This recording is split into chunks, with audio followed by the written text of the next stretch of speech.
Hello, I'm Sharyl Attkisson. Welcome to Full Measure. Today, new information about what may be the most confounding mystery surrounding the Benghazi controversy. Why no outside U.S. military help came to the rescue as terrorists battered two compounds and the Americans inside for nearly 8 hours.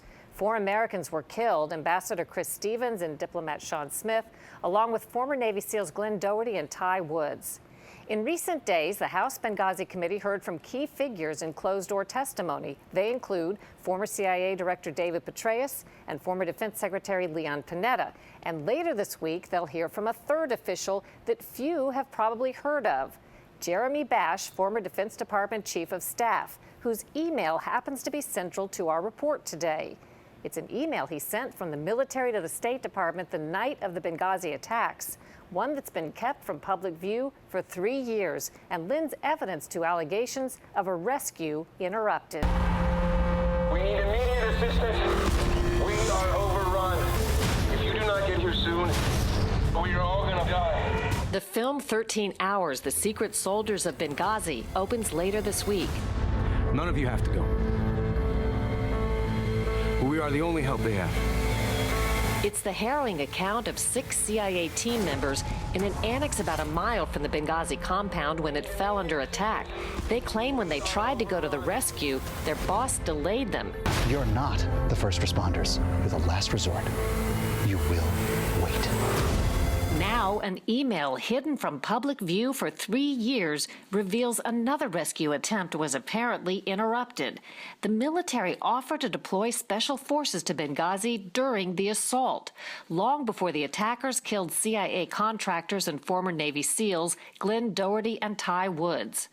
3.5 hours into the 8-hour-long siege, the military's Chief of Staff, Jeremy Bash, emails top State Department officials.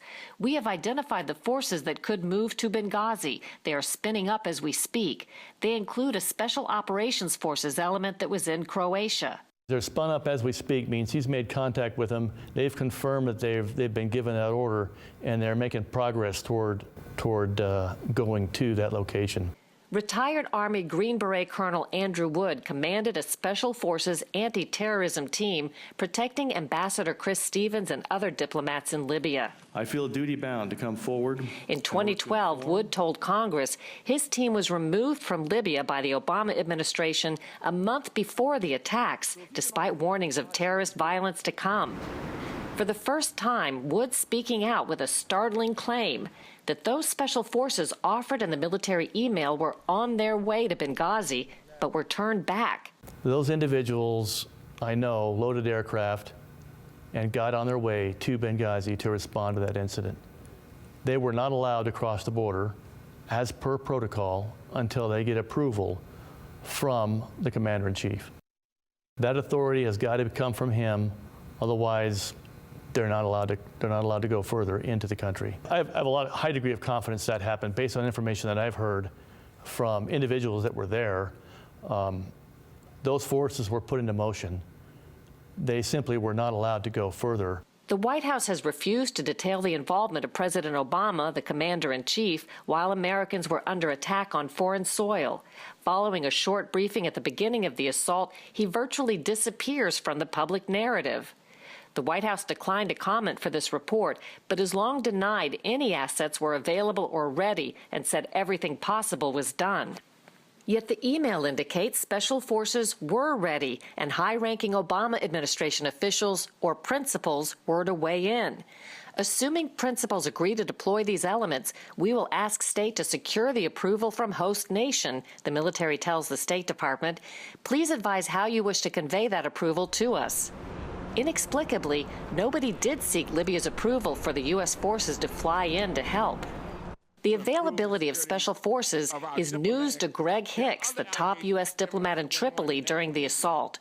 In 2013, Hicks testified he was repeatedly told there was no military help available.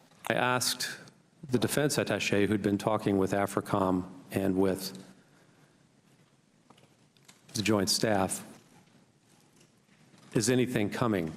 Will they be sending us any help? Is there something out there?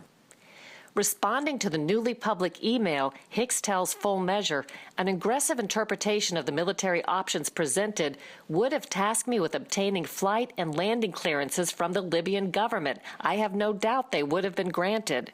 Significance of this memo, what would you say? It's incredibly significant, and you would understand why the administration wouldn't want people to see that those elements within the government that were tasked with the protection of lives and property actually started the process and were stopped. Gary Burnson is a former CIA senior operations officer and chief of station. He commanded counterterrorism missions and led the response team after Islamic extremists bombed U.S. embassies in East Africa in 1998. Like Wood, Burnson says quick reaction military teams are tasked to handle emergencies exactly like Benghazi and automatically spin up unless and until they're stopped. You proceed because if there's an emergency and Americans are at risk, Americans have died or are under the threat of death or a threat of kidnapping or any kind of violence, we're moving. A military source familiar with some of the night's events also confirms military options were provided. There were both conventional and special forces in theater and assigned to Africa Command offered up by General Carter Ham on a video teleconference. Based on what I know, the forces they were talking about could have gotten there pretty quickly. Only political instructions from above would have stopped them. There is, no one is going to wait.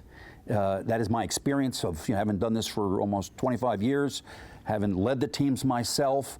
You're proceeding, you're going. When we come back, what Obama officials have said about the military response that night, and we ask why a rescue would have been interrupted. Was any DOD asset ever deployed to help these people before the end of the attack?